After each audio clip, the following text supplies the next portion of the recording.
Olá pessoal, tudo bem? O papo reto de hoje então é sobre micro-refinamento e boas práticas de quebra de história, beleza? Vou me apresentar primeiro para vocês. Meu nome é Bruno Matos, eu trabalho hoje como Product Owner dentro da ND Digital. Comecei aqui como na área de suporte, passei a analista, falar rapidamente sobre mim e depois fui para desenvolvimento e hoje estou na área de produtos. Tá? Hoje eu faço parte do MacGyver Team, que é o time responsável por integrações. A gente hoje desenvolve integrações customizadas para os módulos de documentos eletrônicos. Tá? Aqui tem meu contato, quem quiser pode me contactar. Então, primeiro antes de eu falar sobre o que é o tema, vou dar uma breve introdução do que aconteceu no nosso time, vou contar uma história e apresentar uma problemática. Quando eu entrei no time de integrações, a gente encontrou um cenário caótico. Inicialmente a gente trabalhava no modelo tradicional e a gente tinha uma série de problemas para resolver. Então o Agile veio como uma forma de a gente tentar resolver esses problemas e com isso a gente observou que ele poderia agregar bastante valor e a gente optou lá quando a gente viu dentro da forma de trabalho que a gente tinha do nosso produto, que o Kanban era o framework ideal para a gente trabalhar. Então, dentro do nosso time, a gente utiliza o Kanban para fazer o andamento das nossas atividades no processo e eu vou apresentar hoje o Kanban para vocês. Esse aqui hoje é o nosso Kanban. A gente hoje trabalha com esse formato de trabalho. E explicar como é que funcionam as nossas entregas. Como o nosso produto de integração ele é altamente customizado, a gente não costuma fechar um pacotinho fechado e entregar. A gente não trabalha com versionamento como um produto padrão trabalharia. Então a gente tem as entregas muito mais fracionadas, o nosso cenário ele é muito mais flexível, a gente nem sempre tem a mesma granularidade hoje na entrega das nossas demandas e com isso a gente observou que o Kanban era o modelo ideal ao invés do Scrum para nós. Claro que a gente ainda assim utiliza alguns papéis e algumas ferramentas que o Scrum prescreve, né? E uma dessas coisas que a gente usa é a questão do papel do PO e do Scrum Master dentro do nosso time e também algumas cerimônias, que daí é a Grooming e a Planning, né? Então, quando a gente ingressou lá no Ágil, com o treinamento dos nossos Agile Coaches, a gente começou a fazer o refinamento, né, que seria a Grooming, e a gente aprendeu bastante com erro. E é isso que eu queria compartilhar com vocês, mostrar a nossa experiência e como a gente está conseguindo obter resultados positivos no andamento disso. Beleza? Então, como que a gente começou com isso? A gente começou trabalhando principalmente, a gente fechava pacotes de entrega, então como eu comentei para vocês, nosso cenário, ele não era sempre, por exemplo, uma granularidade igual, a gente tinha granularidades diferentes e a gente tinha demandas de tamanhos bem variados. Então a gente tinha demandas pequenas, que eram coisas bem fáceis e rápidas de ser entregues, demandas de médio porte, que a gente entregava com uma certa demora, né? E as demandas grandes, que eram uma eternidade para a gente entregar. Tá? Então a gente pegava sempre um pacote, fechava o que a gente ia fazer de entrega, pegava esse pacote e ia para a nossa cerimônia de grooming e planning, né? Que era para refinar e planejar. O que a gente observou? A gente fazia como o Scrum prescreve, a gente pega todo o time, bota dentro de uma sala e a partir disso a gente vai começar a discutir, né, como fazer aquela demanda, refinar e tal. E o que a gente pegou de problema com isso? Como a gente tinha uma escala muito variável e um cenário bem caótico, onde a gente não conseguia controlar tudo que a gente ia fazer, a gente observou que a gente não estava sendo muito produtivo, que a gente refinava grandes quantidades de coisa, por mais que fossem fracionadas, e quando a gente ia entregar, demorava muito tempo para isso estar sendo entregue, né? Então, com isso, a gente observou que num primeiro momento, os resultados não foram tão positivos. Mesmo indo, né, para o ágil, quebrando em histórias e tal, a gente não estava conseguindo ser produtivo com isso. E o resultado veio dentro do nosso CFD, né, no nosso Cumulative Flow Diagram. A gente observou que a curva de entrega era muito alta. A gente, entre um item entrar dentro do nosso backlog e sair, a gente ficava muito tempo para entregar isso. Então, a gente chegou a ter um lead time, de 90 dias. Era um tempo muito alto para entregar. Então, pessoal, como resolver? Como a gente fazer essa entrega mais rápida? Como a gente conseguir ser mais produtivo, uma vez que a gente não consegue ter essa cadência regulada? E daí, uma das coisas que eu comecei a adotar para evitar, eu comecei a analisar ferramentas para a gente nos apoiar a entender se aquele item realmente estava pronto para desenvolver, se o tamanho dele estava ideal, para ver se a gente consegue quebrar. E uma dessas ferramentas que eu encontrei foi a matriz de complexidade. Essa matriz de complexidade, ela tem diversos modelos, você encontra diversas formas de utilizar. E como que ela funciona?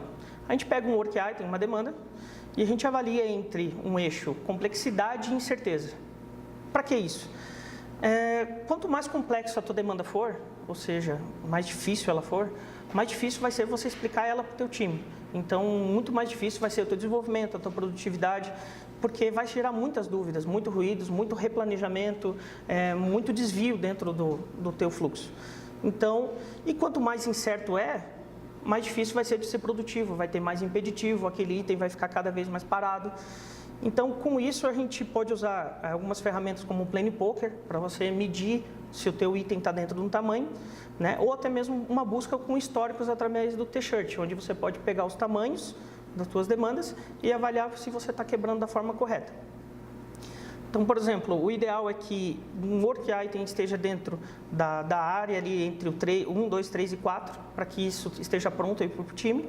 E a partir do momento que ele saia daquela área de conforto, o ideal é que você quebre ele, né? Se ele começar a ficar muito complexo, quebre para refinar. E se ele ficar muito incerto, que você entre na investigação dele o quanto antes. Isso tem me ajudado, tem dado bastante resultado.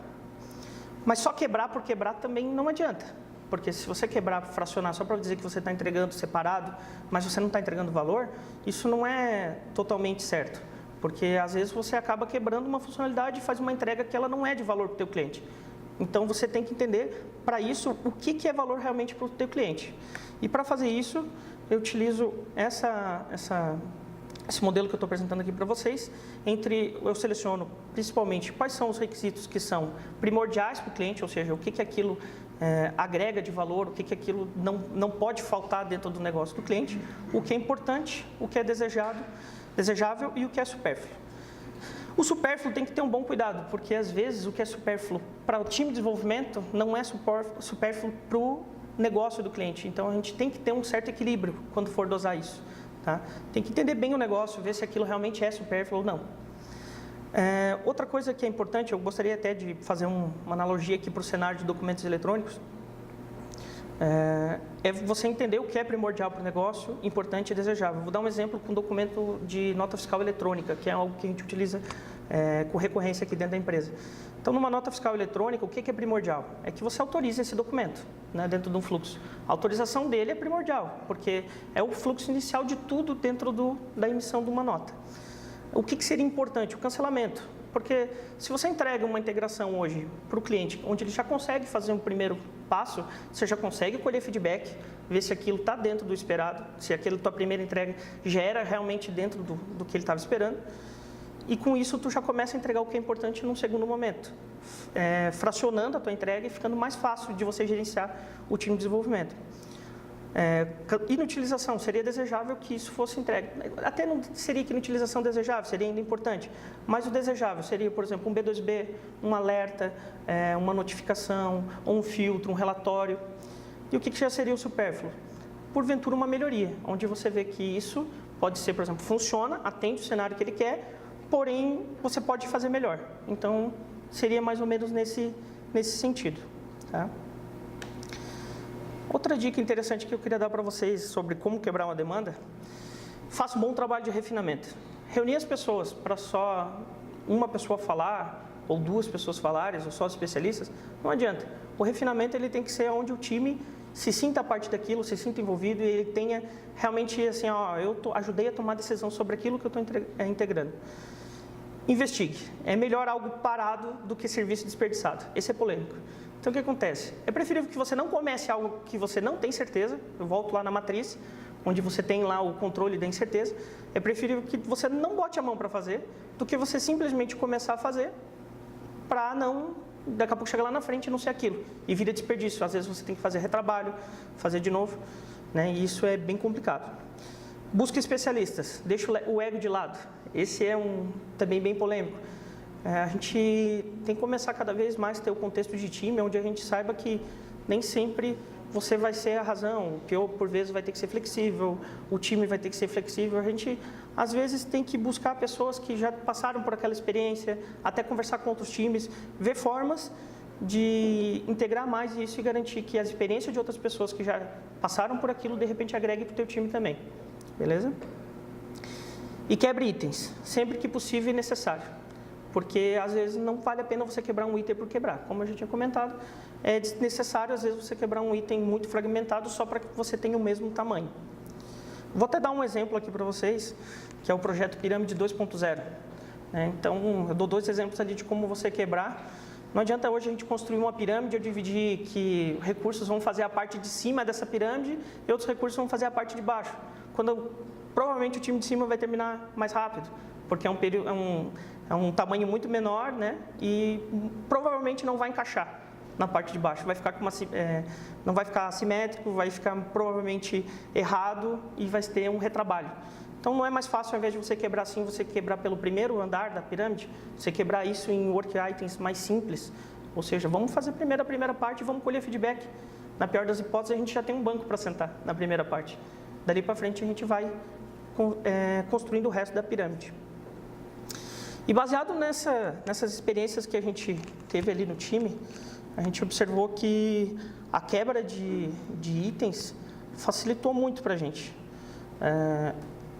A gente quebrando as entregas de uma forma onde eu consiga fazer ela mais recorrente e com itens menores de trabalho, ela ficou bem simples. E ao invés de a gente envolver todo o time para fazer o refinamento, a gente observou que por vezes é mais fácil você, no Kanban, fazer o refinamento, né? Que eles até chamam de replenishment, ele não é tão grooming, né?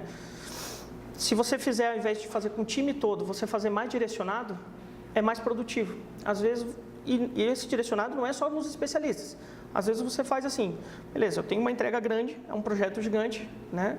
Onde você vai atender, por exemplo, num NFE autorização, cancelamento, inutilização de documentos e é para um projeto estratégico. Mas, ainda assim, isso vai ser um projeto, sei lá, de 200, 300 horas.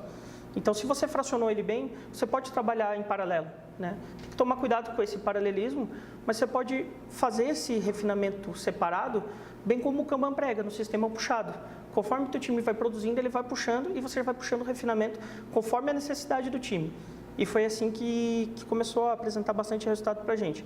Ao invés de uma recorrência de planejamentos semanais, por exemplo, ou a cada 2 semanas, a gente viu que a necessidade do nosso time era que o planejamento fosse realizado conforme iam sendo puxados itens de trabalhos. Então, para você fazer uma cerimônia muito longa, acaba ficando cansativo, pouco produtivo, e se você fizer essa cerimônia longa, daqui 2 semanas o cara não vai lembrar aquilo que você refinou com antecedência.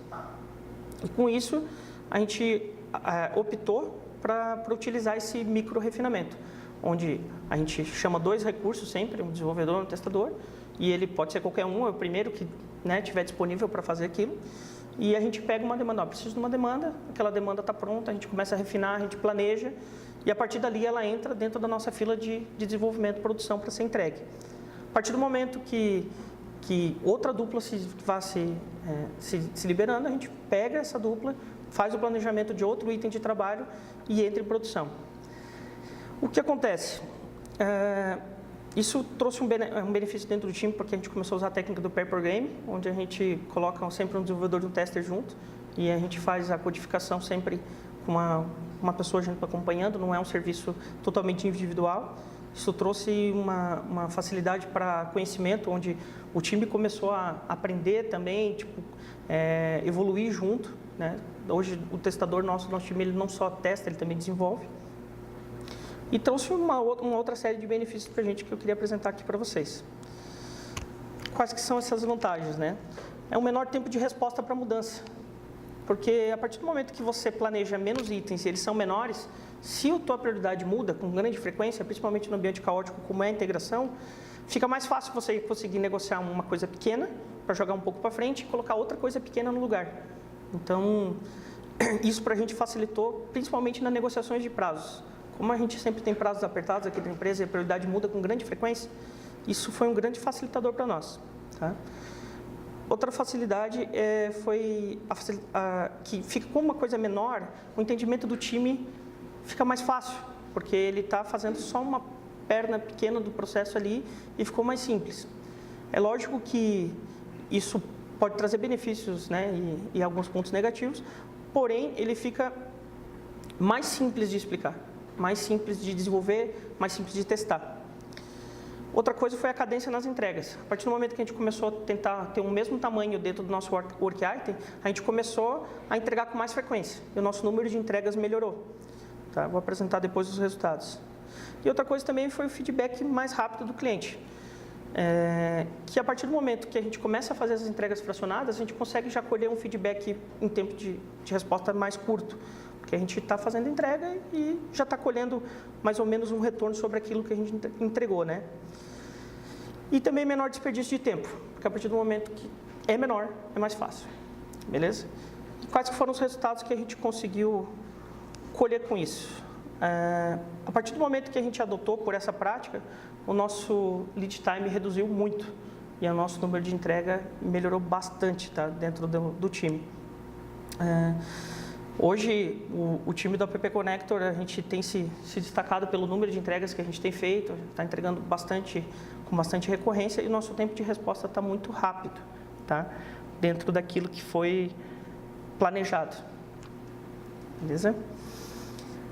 Basicamente, era isso. Eu não consegui ocupar os 20 minutos, eu não sei se eu acelerei muito, Hash, mas basicamente era isso que eu queria apresentar para vocês, dentro do micro refinamento, como a gente está produzindo ali dentro do time do App Connector. E deixar aberto aí para perguntas. Quem quiser fazer alguma pergunta, a gente está à disposição.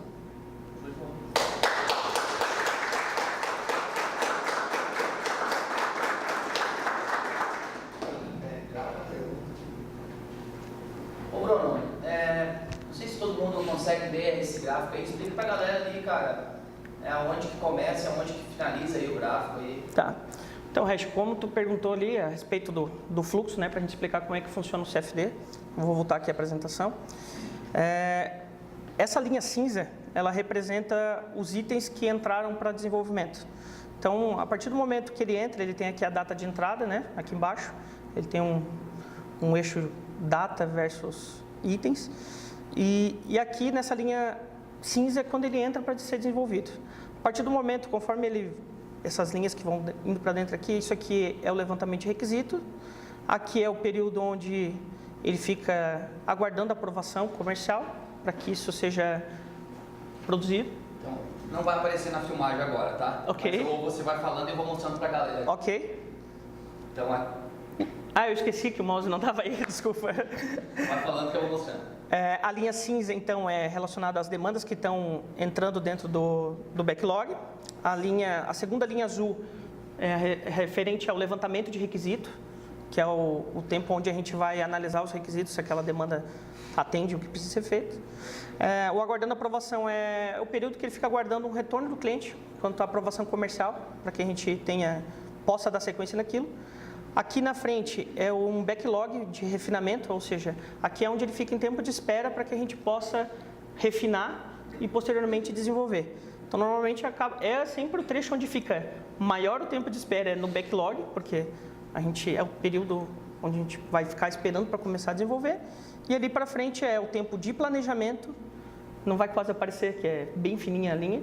Tempo de planejamento, tempo de desenvolvimento, tempo de teste pré-produção, que é um período que a gente tem, que é um piloto, que a gente faz dentro do ambiente do cliente, como nosso produto é de integração, é um cenário bem complexo, a gente acaba homologando às vezes dentro do cliente, e a linha verde é o que já foi liberado.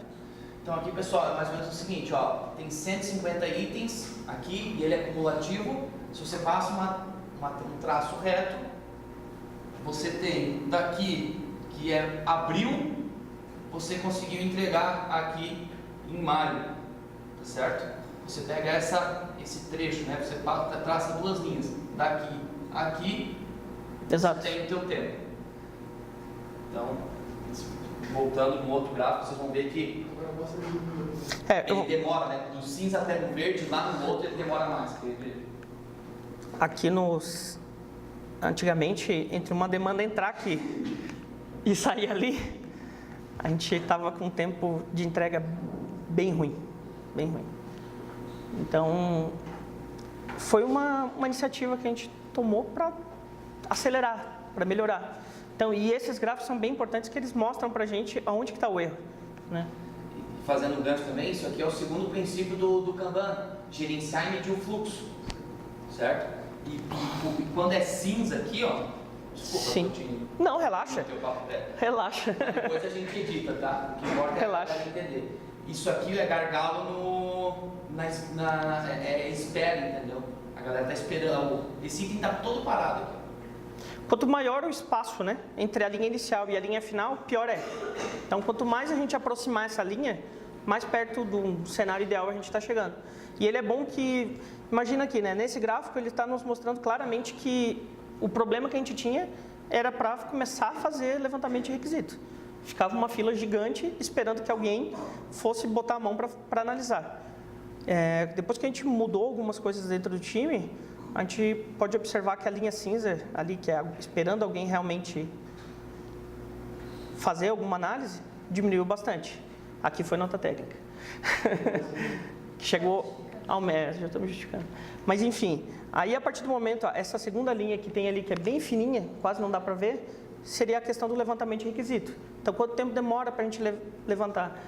Então, isso facilita para você identificar aonde que está o teu gargalo, né? Até não é muito tema aqui, mas a gente, com isso, conseguiu, uma ação que a gente fez no nosso planejamento e nas nossas entregas, melhorar o nosso indicador quanto à questão de produtividade. Porque a gente começou a entregar com mais recorrência, coisas menores, colher mais feedback, melhorar a nossa qualidade. Quanto menor o item, mais fácil fica, né, de a gente controlar. Beleza? Não sei se alguém tem mais alguma pergunta. Bruno comentou ali que as demandas ali, elas têm tamanho, né, PMG. Isso. Mas e os itens de trabalho do time, eles também seguem esse mesmo padrão? Ou eles têm um padrão de tamanho, varia? Então, hoje a história, ela também tem um tamanho. A gente já optou por utilização, por exemplo, de Plane Poker para tentar medir. E normalmente a gente usa as medidas do Plane Poker, de 1 até 8, para ver se ela está quebrando tranquilo. Se ela vê que ela está muito grande, a gente também começa a quebrar as histórias. Hoje é assim que a gente faz. Tá? O time trabalha na história? O time hoje, na verdade, trabalha com task. A gente pega a história, onde a gente tem os critérios lá definidos, e em cima da história a gente ainda quebra em task.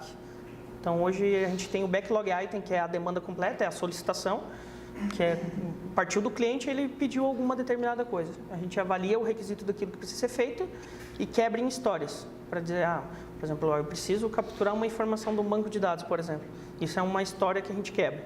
Bota os critérios dentro dela, imagina que seja uma história simples, é só a captura do banco e gravar num diretório. Bota todos os critérios que tem ali e dali para frente a gente começa a quebrar em tarefas, onde, por exemplo, para tarefas mais técnicas, daí já começa a baixar a granularidade. E essas tarefas, elas têm um tamanho limite, assim, digamos? Ou Tem. as atividades? A gente começa a adotar uma coisa bem semelhante do time do Connect, que é tarefa de um dia. Né? Pega a tarefa, quebra, coisa que a gente consegue fechar num dia para conseguir entregar.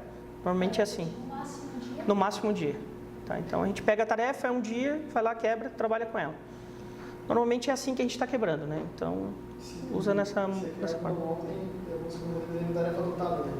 Isso, aí tem uma atividade lá na quebra que, tipo, se porventura dentro do planejamento surgiu uma atividade que a gente não esperava, né, porque isso pode ocorrer, dentro da matriz a gente tem o nível de incerteza. Se surgiu uma atividade que a gente não tinha planejado, a gente bota uma tarefa adotada para saber que aquilo fugiu do planejamento e depois daí lá na retrô a gente levantar indicadores, né, para a gente ter ciência de que, isso aqui fugiu do planejado. Como que a gente pode, dentro de lições aprendidas, evitar que isso volte a ocorrer? Dessa forma que a gente está exercitando, né? Eu tenho uma pergunta mais que a gente pediu para mostrar para a galera no nosso quadro de como a gente utiliza as áreas e como a gente tinha demandas grandes de trabalho ao mesmo tempo as pequenas, como eu me incluí No TFS, você quer? no nosso quadro. Ah, tá. Como funcionou na prática, que antes a gente tinha uma demanda muito pequena pequena, que era, por exemplo, Nesse slide? um campo, que ele ficava numa fila atrás de uma demanda grande. Deixa eu explicar para a galera como isso andava, foi legal. Tá. Então, para responder a pergunta ali do Felipe, que ele queria que a gente apresentasse aqui para vocês, como que a gente está fazendo, né? Eu não sei se vai dar para enxergar aí, porque a foto ficou bem pequena, mas basicamente a gente, dentro desses 3 itens aqui, a gente tem 3 demandas nessa raia, aqui esses itens amarelo maior. Essas histórias aqui, elas são... eu esqueço do mouse. As verdes, elas são histórias, ali. Coincidência, essas 3 demandas, elas tiveram só 3 histórias. E, se eu não me engano, nessa foto ela representa uma demanda que a gente fez de um cliente Michelin, que ela era uma integração de NFE, onde tinha autorização, cancelamento e inutilização. A gente quebrou essas entregas, quebrou as histórias separadas, e dentro dessa a gente quebrou os amarelinhos pequenos. Obrigado pelo apoio. E essas tasks menores correspondem a cada atividade técnica que a gente fazia. Era isso que você queria mostrar, né? E a laranja são as total. Isso. Bacana como ali a gente tem naquela terceira área, e tem várias tasks, não, a quarta, desculpa. Tem várias tasks ali que é uma demanda grande, né? Dá para ver que a gente puxou uma pequena. Sim, sim. Antes estaria atrás da grande, mas tudo esperando, poderia ser 2 nesses. Exato. E a gente já mandou rápido, né? A grande vantagem de fazer essa entrega de um tamanho único é que, tipo, tu começa a entregar as coisas menores, tipo, meio que junto com as coisas grandes. A coisa grande não fica esperando ali começar a ser entregue. Porque como tu quebrou a entrega daquele item, aquele work item maior, tu começa a entregar coisas pequenas junto com aquelas coisas grandes. Porque, na verdade, ela não é mais tão grande, você quebrou ela. Então, você está entregando a demanda do cliente ali, do Zé da padaria, que nem diz, né? E da grande fábrica, né? Que tem, porventura, uma integração bem mais complexa. Então, ela está tendo uma cadência de entrega frequente, e não tem mais aquele negócio de, tipo, às vezes, itens pequenos, ficar esperando 90 dias para serem entregues, porque tem um item grande sendo trabalhado. Porque esse item grande está sendo trabalhado e entregue aos poucos, entende? Ao invés de, tipo, você pegar, não, agora eu vou priorizar um item grande, eu vou trabalhar só naquele item grande e não vou mais entregar as coisas pequenas. Daí acaba acontecendo que tem um gargalo nesse cenário, é isso que você quis explicar. Então, a gente tem um gargalo ali, porque daí, uma coisa que era tão pequena, você poderia ter entregue bem antes, ficou esperando uma coisa gigante ser entregue. Então, com isso, gera uma entrega paralela entre itens pequenos e itens grandes. Era isso? Ok.